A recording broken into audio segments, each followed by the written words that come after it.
हे everyone smile good morning ମୁଁ ଏବେ ଗାଧେଇ ପାଧେଇ ରେଡି ହେଇ ସାରିଛି ଯାଉଛି ଠାକୁର ପୂଜା କରିବା ପାଇଁ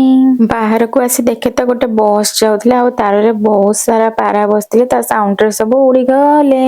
ଠାକୁର ପୂଜା କରିବା ପୂର୍ବରୁ କାଲିର ଯୋଉ ବାସନ କୁସନ ମଜା ହେଇକି ଉଗୁଡା ହେଇଥିଲା ତାକୁ ସବୁ ଏକାଠି କରିକି ନେଇକି ରଖିଦେଲି ତାପରେ ଠାକୁର ବାସନ ସବୁ ମଜା ମଜି କରିଥିଲି ସୂର୍ଯ୍ୟଙ୍କୁ ଜଳ ଅର୍ପଣ କରି ଚଉରାରେ ପାଣି ଦେଇ ଘରର ପୂଜା ମୁଁ କମ୍ପ୍ଲିଟ କରିଲି ପୂଜା ସରିଲା ପରେ ମୋର ସେକେଣ୍ଡ କାମ ଥାଏ ଆସିକି ରୁମ ସଜାଡିବା ତ ଭାବିଛି ଜିମ୍ ଗଲା ପରେ ଆସିକି ରୁମ ସଜାଡିଲି ଥାର୍ଡ କାମ ଥିଲା ମୋର କିଚେନ ରେ ଆଜି ମୁଁ ରାଇସ କୁକର ରେ ଚା ବସେଇ ଦେଇଥିଲି ତାପରେ ଚା ନେଇକି ମମିଜିଙ୍କୁ ଦେଲି ଥଣ୍ଡା ଥଣ୍ଡା ପାଗକୁ ଗରମା ଗରମ ଚା ମୁଁ ବି ଏଞ୍ଜୟ କଲି ଆଜିର ଲଞ୍ଚ କେବଳ ମୁଁ ମୋ ପାଇଁ କରିଥିଲି ଡାଲି ଆଉ ସଜନା ଶାଗରେ କଖାରୁ ଫୁଲ କ୍ଷୀର ପକେଇକି ଭଜା ଯୋଉଟା କି ମତେ ବହୁତ ଭଲ ଲାଗେ ମୁଁ ଯେହେତୁ ଭେଜିଟେରିଆନ ହେଇଯାଇଛି ନନଭେଜ ଖାଉନି ମମି ଏଠି ନନଭେଜ ବନାଉଛନ୍ତି ତାଙ୍କ ପାଇଁ ଆଉ ହବିଜିଙ୍କ ପାଇଁ ବର୍ଷା ପାଖରେ କୁକୁର ମାନେ କଣ ଖାଇବେ ବାରିଆଡେ ସବୁ ବୁଲୁଥିଲେ ବୋଲି ମମି ତାଙ୍କୁ ଭାତ ନେଇ ଦେଇଦେଲେ ଆଗେ ଖରାବେଳେ ଖାଇ ପିଇ ଶୋଇ ପଡିଥିଲି ଏବେ ଉଠିକି ଫ୍ରେଶ ହେଇ ପଡିଲି ଯାଉଛି ସନ୍ଧ୍ୟା ଦେବି ସନ୍ଧ୍ୟା ଦେଇ ସାରିକି ଫ୍ରୁଟ୍ସ କାଟିକି ମମିଜି ଆଉ ହବିଜିଙ୍କୁ ଖାଇବାକୁ ଦେଇ ଦେଇଥିଲି ତାପରେ ମମିଜି ଆଉ ହବିଜିଙ୍କ ପାଇଁ ଟିକେ କଫି ବନେଇଥିଲି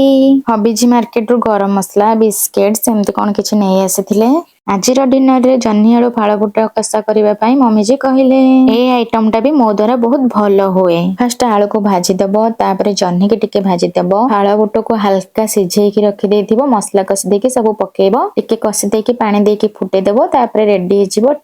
ଟେଷ୍ଟି ତରକାରୀ ରୁଟି ସାଙ୍ଗରେ ପୁରା ଫୁଲ ଏଞ୍ଜୟ ସାଙ୍ଗେ ସାଙ୍ଗେ ଗରମା ଗରମ ରୁଟି ବନେଇ ଦବ